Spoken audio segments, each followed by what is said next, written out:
Hermanos, les voy a invitar que abran sus Biblias en Juan capítulo 1.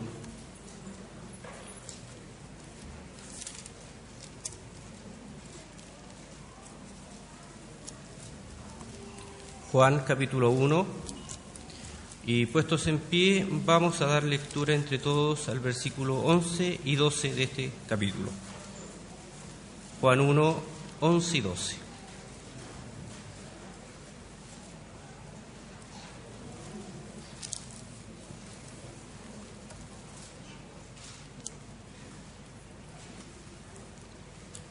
Leamos. A los suyos vino y los suyos no le recibieron, mas a todos los que le recibieron dióles potestad de ser hechos hijos de Dios, a los que creen en su nombre. Oremos. Amado Dios y Padre Celestial, oh Señor, ante ti un grupo de tus hijos, Señor, para agradecer toda tu bondad, toda tu misericordia, Señor, que tú has puesto en cada uno de nosotros. Gracias, Señor, porque tu infinita bondad, Señor, y misericordia actuó de tal manera, Señor, que no viendo nada bueno en nosotros, tú, Señor, nos has escogido, nos has puesto, Señor, en este lugar para gloria tuya primeramente, Señor, y nuestros pecados han sido perdonados. Gracias, Padre Celestial, porque tu promesa en tu palabra, Señor, nos garantiza la vida eterna ya en los cielos. Y gracias te damos, Señor, porque, oh Padre, tú nos has hecho tus hijos. Padre Celestial, en esta tarde quisiera rogar también que tu Espíritu Santo sea obrando en forma especial en cada uno de nuestros corazones. Permite, Señor, que tu palabra pueda llegar con poder hasta nosotros, que nos edifique, Señor, y sobre todo, Señor, que en esta tarde tu nombre sea glorificado entre nosotros. Padre Celestial, asimismo te ruego que tú seas dirigiendo a tu siervo, Señor, con la unción del Espíritu Santo, para que, Señor, sea claro la exposición de tu palabra, Señor, y, oh Padre, exponga solamente lo que está en tu voluntad. Todo esto, Señor, te lo ruego, en los méritos de Cristo Jesús, nuestro Salvador. Amén. Pueden tomar asiento.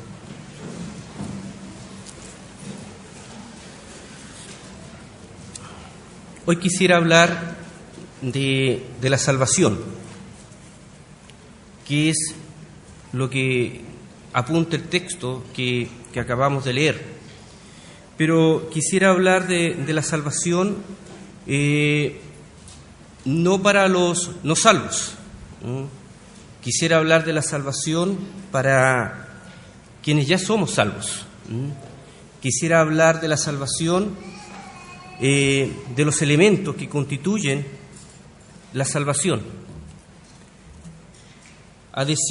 Quisiera hablar del llamamiento de Dios hacia el pecador, de la regeneración que obra el Espíritu Santo en el corazón del hombre y finalmente de la conversión, de aquella vuelta en forma consciente que tiene el hombre buscando a Dios en arrepentimiento y fe. La verdad es que no ha sido fácil poder desarrollar este mensaje, porque tiene un alto contenido doctrinal que a veces es duro poder digerirlo, pero creo que en la actualidad se hace necesario que hablemos de estos temas y que los tomemos porque están en la palabra de Dios. Y como predicador, esa es nuestra responsabilidad, predicar la palabra de Dios como ella se nos ha entregado. Quisiera referirme primeramente a los elementos de la salvación. En ella encontramos, como dije anteriormente, el llamado o llamamiento. Este llamamiento, en términos generales, se puede definir como un acto bondadoso de Dios, por medio del cual Él invita a los pecadores para que acepten la salvación que se ofrece en Cristo Jesús. En la definición anterior vemos con claridad que el autor de este llamado es Dios, operando en la Trinidad como una sola. Es obra del Padre. Fiel es Dios por el cual sois llamados a la participación de su Hijo Jesucristo nuestro Señor, dice en 1 Corintios 1:9. Se hace al Hijo quien también invita: venid a mí todos los que estáis trabajados y cargados, que yo os haré descansar. Mateo 11:28. Cristo nos llama por medio de la palabra y también por su Espíritu. Porque no sois vosotros los que habláis, sino el Espíritu de vuestro Padre que habla en vosotros. Mateo 10:20. Para efectos de entender el llamamiento realizado por Dios a todas sus criaturas, es conveniente clasificarlos en dos, como generalmente se realiza: el llamamiento externo y el llamamiento externo o eficaz, como también le llaman algunos teólogos. ¿En qué consiste el llamamiento externo? Consiste en la presentación y oferta de salvación en Cristo a los pecadores, junta con una ardiente exhortación al arrepentimiento y fe a fin de obtener el perdón de los pecados. Eso es lo que se entiende como el llamamiento externo. Dicho de una manera más simple y sencilla, no es otra cosa que la exposición y la presentación del Evangelio que cada uno de nosotros realiza a las personas que no conocen al Señor. Esto está claramente enseñado en diversos lugares de la palabra de Dios: la predicación del Evangelio, el llevar la palabra de Dios a todos los lugares, hasta el fin del mundo, dice la palabra del Señor. Esta presentación debe incluir, en términos generales, los hechos del Evangelio resumidos en la condición del hombre y la obra redentora de nuestro Señor Jesucristo a favor de los mismos. Resumen realizado en forma magistral por Pablo en 1 Corintios 15, del 1 al 4. Además os declaro, hermanos, el Evangelio que os he predicado, el cual también recibisteis, en el cual también perseveráis, por el cual asimismo, si retenéis la palabra que os he predicado, sois salvos, si no creísteis en vano. Porque primeramente os he enseñado lo que asimismo recibí, que Cristo fue muerto por nuestros pecados conforme a las Escrituras, y que resucitó al tercer día conforme a las Escrituras. Esto es la síntesis del Evangelio, la síntesis de lo que el Señor hizo por cada uno de nosotros allí en la cruz. Que Cristo vino a morir en la cruz, que Cristo ofrece el perdón de los pecados, y que si nosotros con arrepentimiento y fe nos acercamos a Él, el Señor nos dice que nos recibe. Además, esta predicación o esta presentación debe incluir una invitación al arrepentimiento y la fe. La presentación del Evangelio, así como la palabra del Señor nos enseña, debe complementarse con una ardiente invitación. En la palabra del Señor leemos: estamos pues poseídos del temor del Señor, persuadimos a los hombres, mas a Dios somos manifiestos.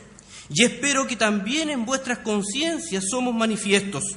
Así que somos embajadores en nombre de Cristo, como si Dios rogase por medio nuestro.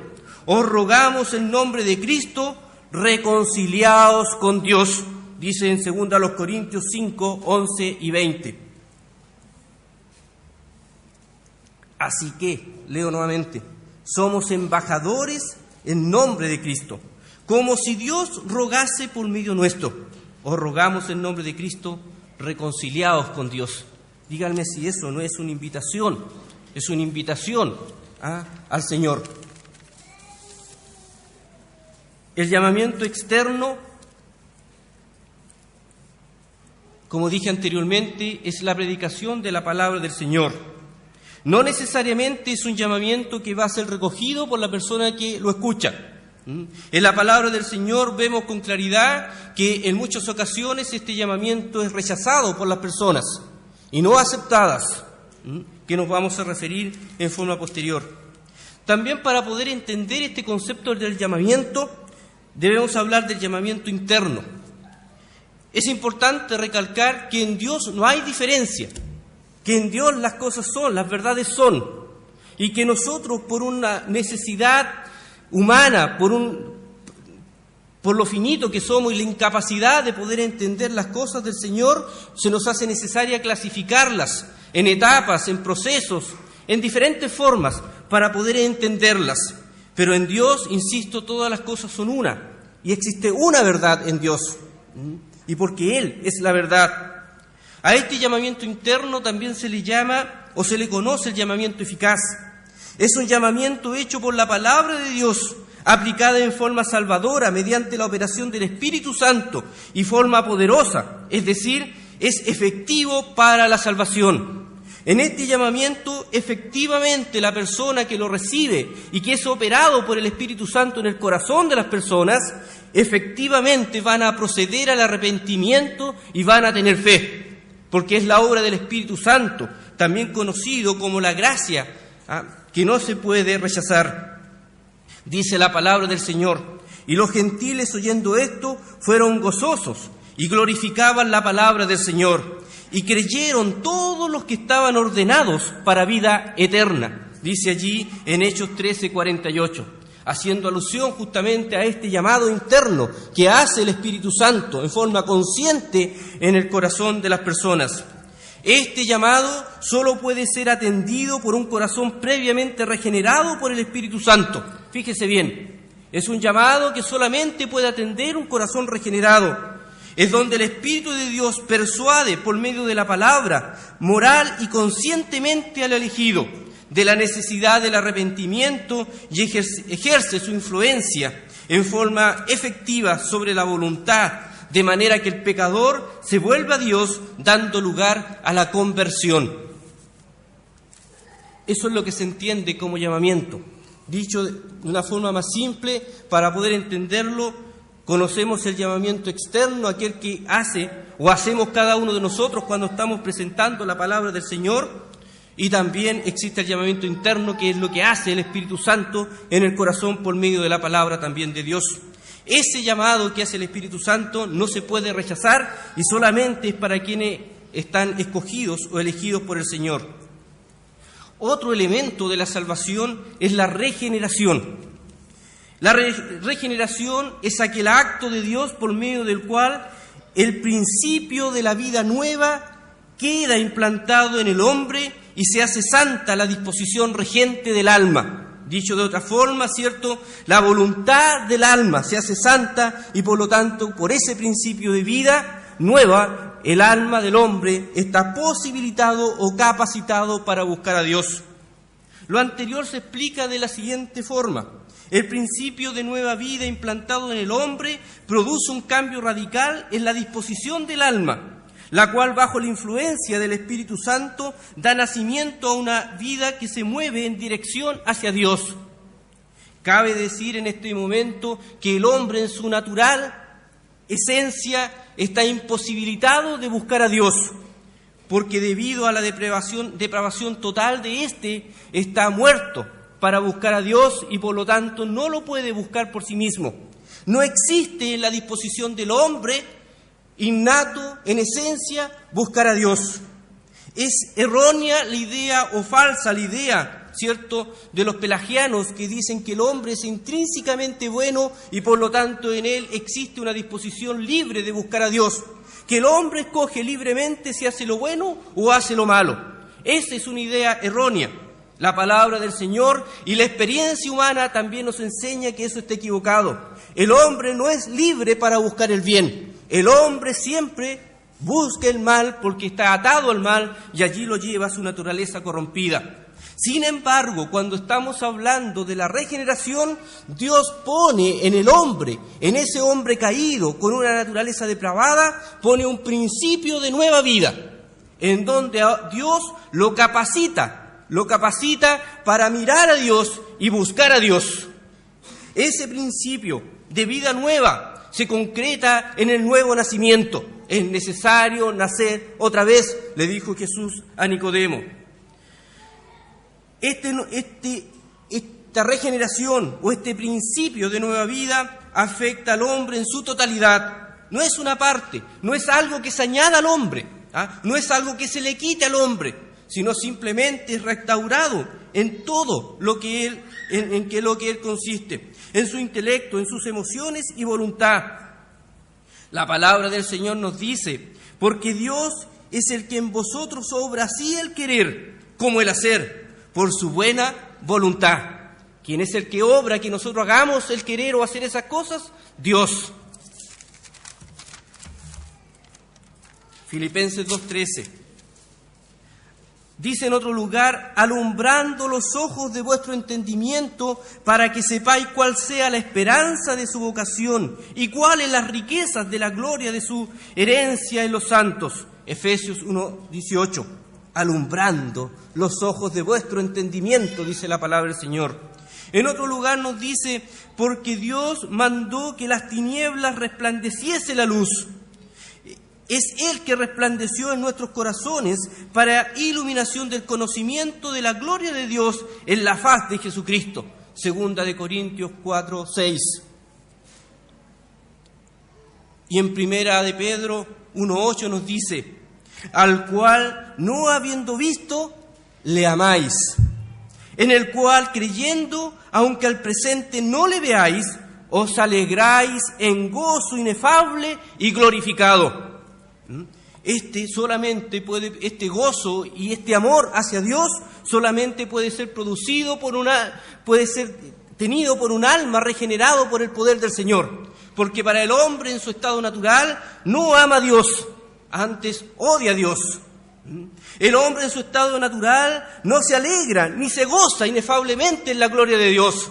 Solamente aquel que ha sido regenerado por el poder del Espíritu Santo se ha impuesto este principio de nueva vida en su corazón, en su alma, en su ser, puede gozarse inefablemente y ser glorificado.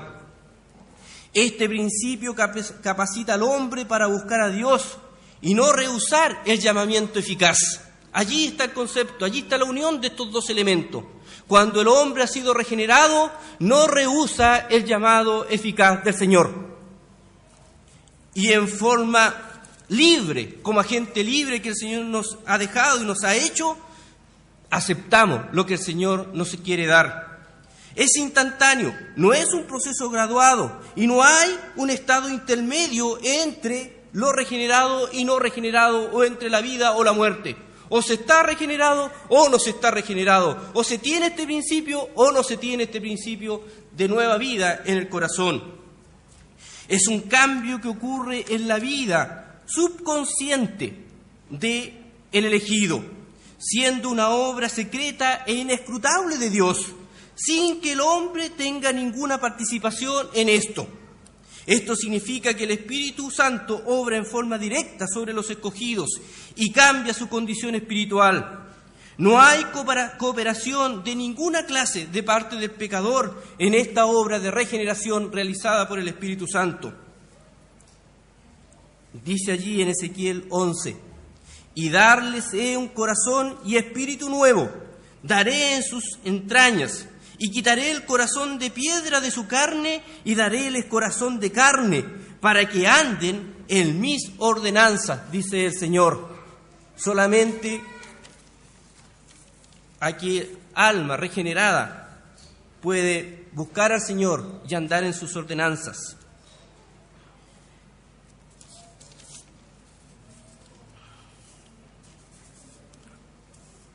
Luego de la regeneración tenemos la conversión.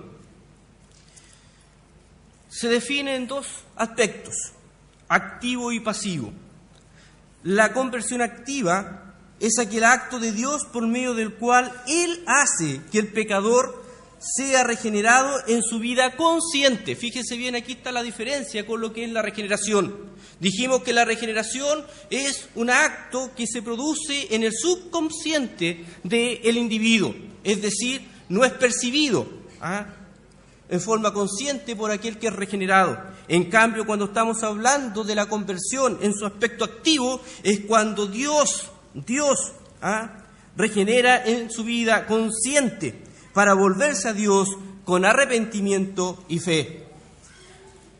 En el aspecto pasivo, la conversión pasiva es el acto consciente del pecador regenerado por medio del cual él, mediante la gracia divina, se vuelve a Dios con arrepentimiento y fe. Y quiero, de alguna manera, marcar la importancia de este aspecto, pues aquí está indicándose la voluntad del hombre en aceptar lo que Dios le está ofreciendo. como un agente libre. Este cambio consciente tiene su raíz en la obra de regeneración obrada por Dios en el subconsciente y que se efectúa en la vida consciente del pecador mediante el Espíritu de Dios.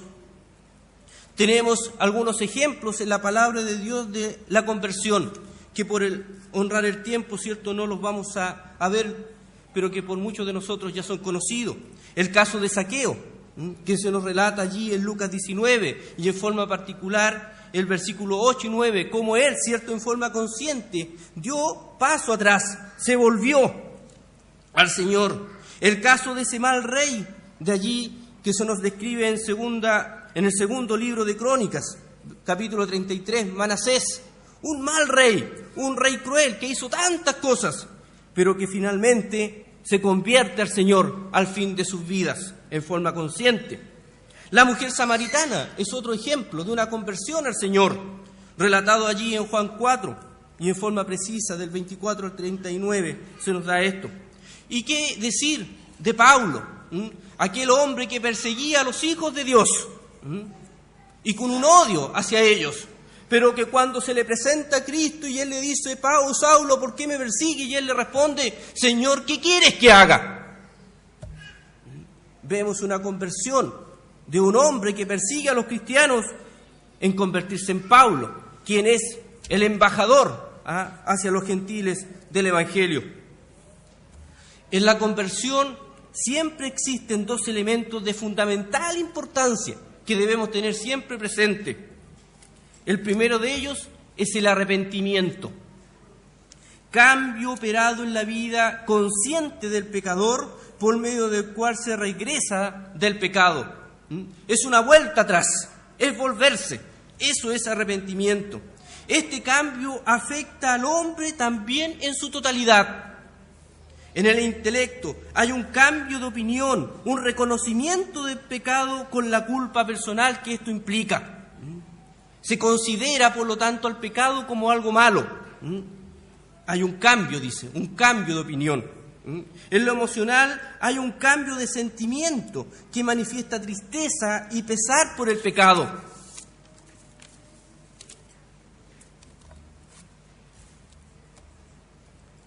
Quisiera citar solamente en este caso el Salmo 51. El rey David: lávame más y más de mi maldad y límpiame de mi pecado, dice David. Crea en mí, oh Dios, un corazón limpio y renueva un espíritu recto dentro de mí.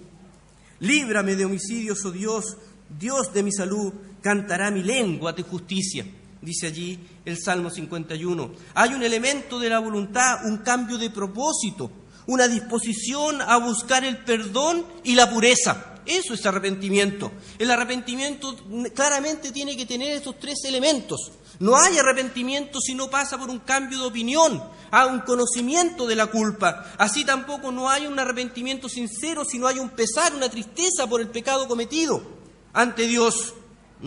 Y si solamente nos quedamos en este conocimiento de lo malo que he realizado y solamente en esta tristeza, no pasa más que ser un cargo de conciencia y no es arrepentimiento si no hay efectivamente una acción de la voluntad de volverse efectivamente atrás, un cambio de propósito, una disposición a buscar el perdón y la pureza del Señor.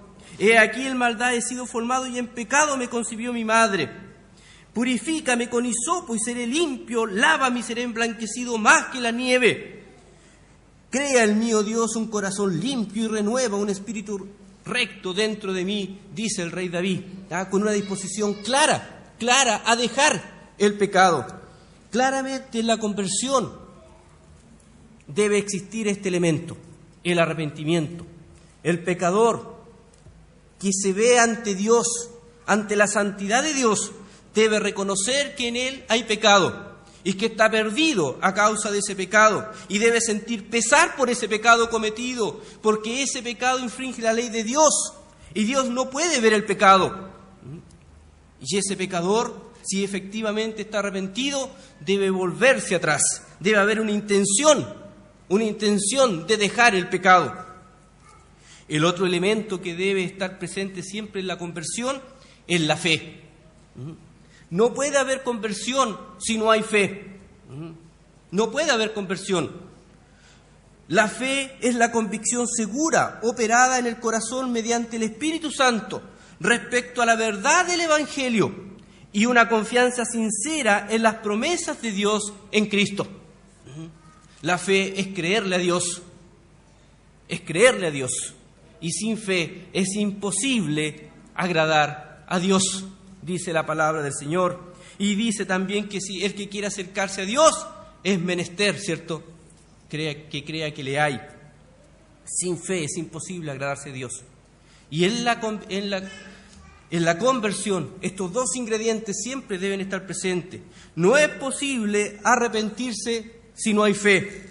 La fe también nos lleva y nos genera arrepentimiento. ¿Cómo operan estas verdades en la salvación de un alma? ¿Cómo opera el llamamiento? ¿Cómo opera la regeneración? ¿Cómo opera la conversión? Si pudiéramos dar un orden, insisto, que en Dios, que no está sometido al tiempo que estamos sometidos nosotros, que Dios es eterno, si pudiéramos dar un orden lógico, sería de la siguiente manera. El llamamiento externo, en primer lugar, en la predicación de la palabra, el Evangelio, precede por lo general o coincide con la operación del Espíritu Santo. 2.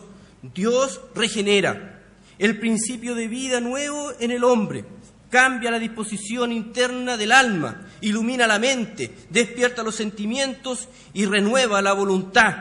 Es lo que conocemos como regeneración. Cuando viene esta regeneración en el corazón del hombre y se es impuesto este principio nuevo de vida,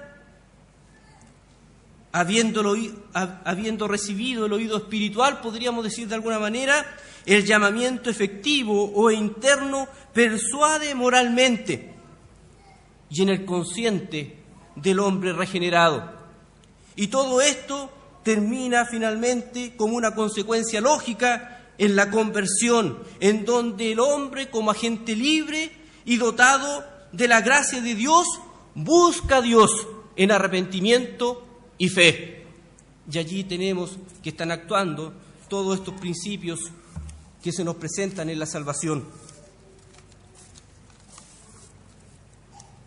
Porque dije que me había costado mucho poder definir todas estas cosas en tan poco tiempo. Y un día domingo a las 7 de la tarde, que ya muchos estamos cansados.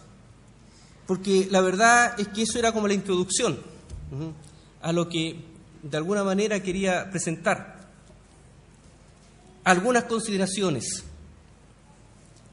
sobre lo que hemos conversado. En este proceso maravilloso obrado por Dios, sin lugar a duda que la participación de la Iglesia es solo en el llamamiento externo. Solo en el llamamiento externo. Y es exclusivamente esta participación de la Iglesia o de los cristianos es exclusivamente porque a Dios le plugó que cada uno de nosotros fuera su embajador y portador de las buenas noticias. Porque a Dios le plugó por la locura de la predicación del Evangelio. Y no hay otra razón. Dice la palabra del Señor: mas vosotros sois linaje escogido, real sacerdocio, gente santa, pueblo adquirido, para que anunciéis las virtudes de aquel que os ha llamado de las tinieblas a su luz admirable. Hay una participación del pueblo de Dios, sí, pero solamente en el llamamiento externo, en la predicación de la palabra del Señor, porque así nos enseña su palabra. En el proceso de salvación anteriormente explicado, existe un conjunto de verdades bíblicas o doctrinas que hacen muy difícil, utilizando la lógica humana, entenderlas y sobre todo armonizarlas como son. Obviamente que aquí lo que hemos hablado es solamente el proceso que le cabe al hombre en el proceso de la salvación, pero nada hemos dicho acerca de la expiación obrada por el Señor. en donde nos encontramos ya con situaciones más complejas que a veces son difíciles de entender y que para la lógica humana muchas veces nos hace caer en conflictos. Sino, ¿cómo explicar aquella diferencia que si la expiación de Cristo, su muerte vicaria allí en la cruz o su muerte sustituta, ¿cómo entender que si es por todos los hombres o solamente por los escogidos? Y allí nos metemos justamente en el tema de la expiación limitada versus la expiación ilimitada.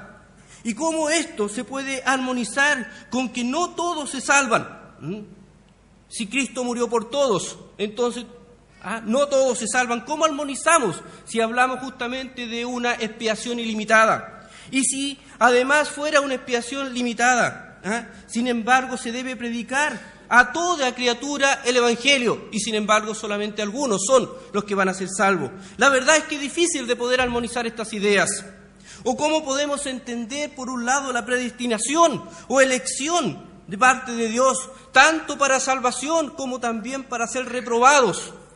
Aquellos que no van a ser salvados, que entendemos, y se nos habla allí en Efesios justamente, acerca de la elección incondicional del Señor, en donde Dios escoge sin ningún mérito quienes han de ser sus hijos, aun antes de la fundación del mundo.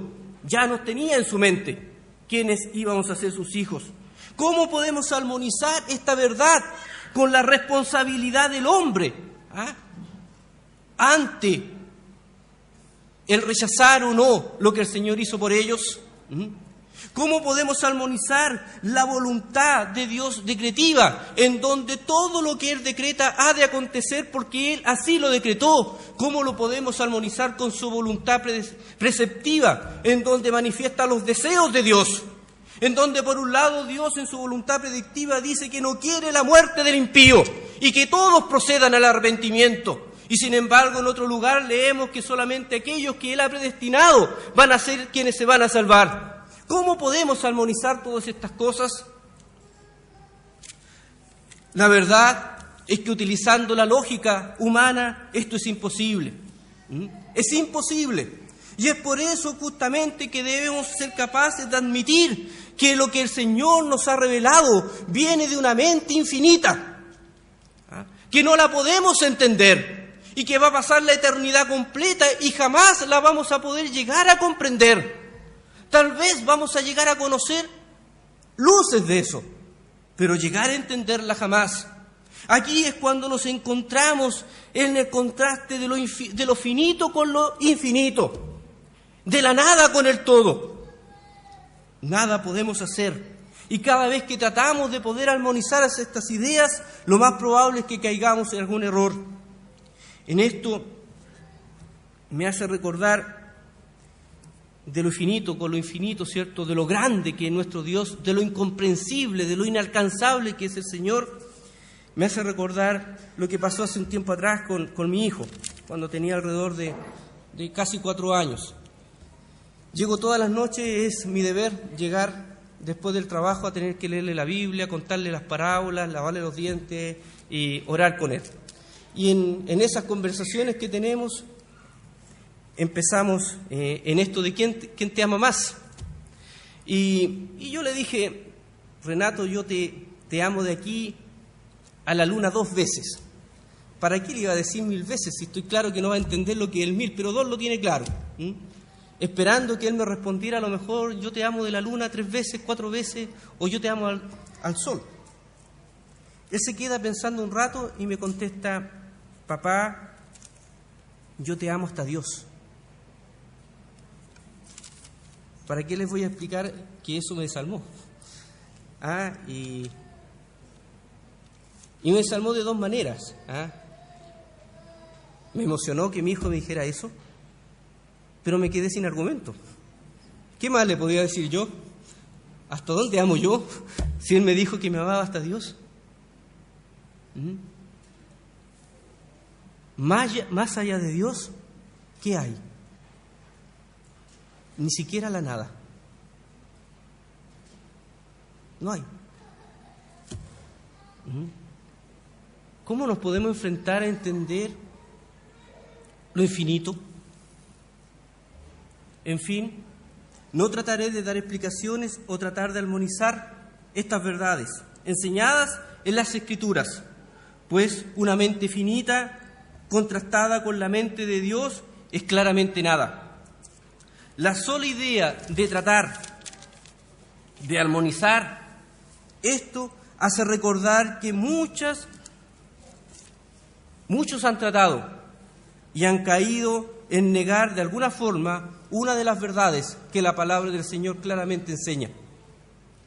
Como mencioné anteriormente, el pelagianismo, quienes, en términos muy generales y simples para que lo podamos entender, ellos dicen que el hombre es intrínsecamente bueno y que está dotado de una libertad absoluta, que él puede escoger el bien y el mal. Y por lo tanto, el pelagianismo dice que el hombre que escoge el bien es porque él así lo ha querido.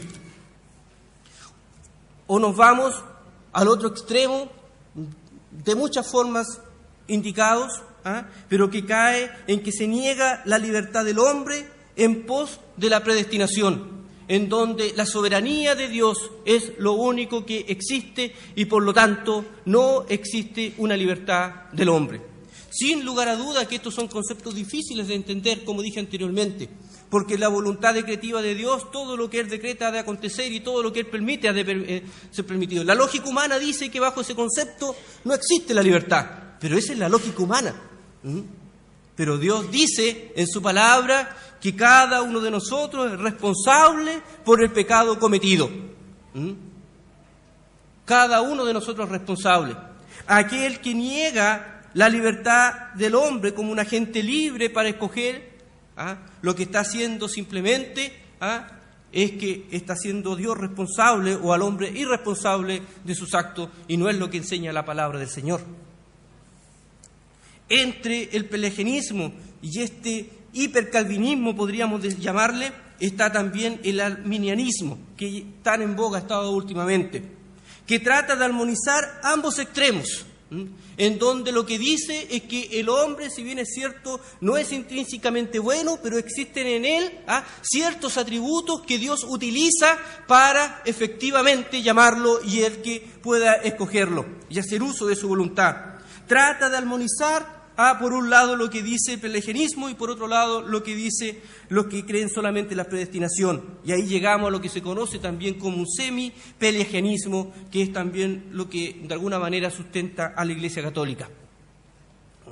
El hombre tiene ciertos atisbos de bondad, y en esos atisbos de bondad el Señor, por su gracia, o da gracia para que ellos se realicen las buenas obras. Todas estas son, de alguna manera, contradicciones o que de alguna forma tienen que negar algunas de las verdades que están en la palabra del Señor. Solo en virtud del tiempo quiero tratar el tema de la predicación del Evangelio de una manera distinta. No predicamos el Evangelio para que todos se salven. Quiero que entiendan esto. No predicamos el Evangelio para que todos se salven, pues la salvación es de Dios. Predicamos el Evangelio porque es la ordenanza de Dios y de Cristo para cada uno de nosotros. Quiero que vean esta óptica. Predicamos el Evangelio porque el Señor nos puso para predicar el Evangelio, independiente del resultado que tenga la predicación de éste. Y por tanto, no se puede dejar de hacerlo sin caer en desobediencia. Aquel que no predica el Evangelio está siendo desobediente a Dios. Y por lo tanto, la predicación del Evangelio, más que una relación con aquel que recibe el Evangelio, es una relación de quien predica con su Dios. Y por tanto, debemos ser obedientes, pues está en íntima relación con nuestra vida espiritual. Déjenme citar algunos casos que afirman esta idea. En la Gran Comisión está de alguna manera presupuestado o está con un presupuesto que no todos aceptarán a Cristo, que no todos aceptarán el Evangelio. Dice la palabra del Señor: id por todo el mundo y predicad el Evangelio a toda criatura. El que creyere y fuere bautizado, dice la palabra del Señor, será salvo. mas el que no creyere será condenado. No todos los que van a escuchar el Evangelio van justamente a recibir el Evangelio. No todos los que son o escuchan el llamamiento externo, el Señor los tiene para llamarlos en términos eficaces, porque no todos van a ser regenerados de acuerdo a lo que nos dice la palabra del Señor. La parábola de la fiesta de bodas o de las bodas, en Mateo 22, no todos los invitados fueron. No todos los que habían sido invitados asistieron a la fiesta. Y concluye la palabra del Señor allí en Mateo 22, esta parábola, diciendo, porque muchos son llamados y pocos escogidos. La palabra del Señor en sí misma es un constante llamado al pecador. Es una constante invitación de Dios hacia el hombre. Venid a mí, dice la palabra del Señor. Venid a mí todos los trabajados y cargados, que yo os haré descansar, dice Jesús. Deje el impío su camino, dice Isaías. Deje el impío su camino. Venid a las aguas, y los que no tienen dinero, venid, comprad y comed, dice también Isaías 55. Y así podríamos estar enumerando una cantidad de pasajes que están invitando, pero que, por cierto, no todos escuchan este llamado y no todos lo aceptan. La predicación del Evangelio es una orden de Dios para el cristiano, independiente del resultado. Quiero solamente presentar el último caso, un caso ya que podríamos decir que es un extremo, porque cuando nosotros predicamos el Evangelio e invitamos a las personas al arrepentimiento y a la fe, nosotros no sabemos quiénes son los escogidos de Dios, y Dios es quien obra allí. Pero había un caso en donde el predicador, a quien Dios puso para que le predicara a una nación, tenía claridad que esa nación no se iba a arrepentir. Tenía claridad que no había arrepentimiento, y tenía claridad que, digamos, el juicio de Dios iba a venir sí o sí sobre esa nación. Y me estoy refiriendo justamente al profeta Jeremías, cuando le predicaba a Judá. Jeremías sabía que no se iban a arrepentir, pero aún así era puesto para predicar, para que se volvieran al Señor, y si ver si el Señor atenuaba el castigo, pero el castigo iba de toda forma. Imagínense tal vez la sensación que tenía este profeta de estar predicando a sabiendas de que no iba a haber resultados positivos para su predicación. Es como si nosotros tuviéramos la convicción de que no importa que pudiéramos predicar cuanto fuera, y hiciéramos un programa de Navidad y trajéramos a todas las personas y tuviéramos la convicción cierta que ninguna de esas personas se iba a arrepentir o convertir al Señor. ¿Cómo estarían nuestros corazones? Sin ningún ánimo, ¿cierto? Sin ningún deseo de hacerlo. Así estaba Jeremías. Y fíjense bien lo que ocurre. Jeremías 20. Porque desde que hablo doy voces, grito, violencia y destrucción. Porque la palabra de Jehová me ha sido para afrenta y escarnio cada día, dice el profeta Jeremías. Y dije, no me acordaré más de él, ni hablaré más en su nombre. Empero fue en mi corazón como un fuego ardiente metido en mis huesos. Trabajé por sufrirlo y no pude.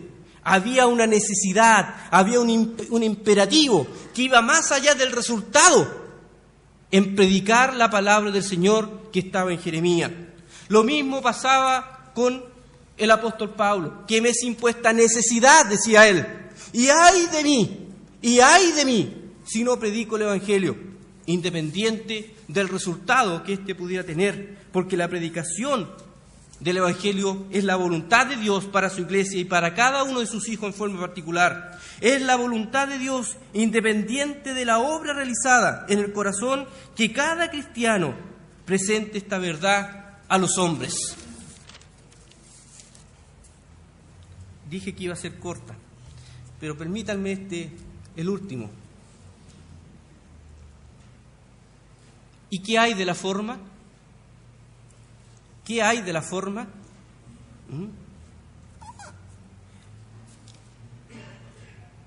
¿Se debe invitar a aceptar a Cristo?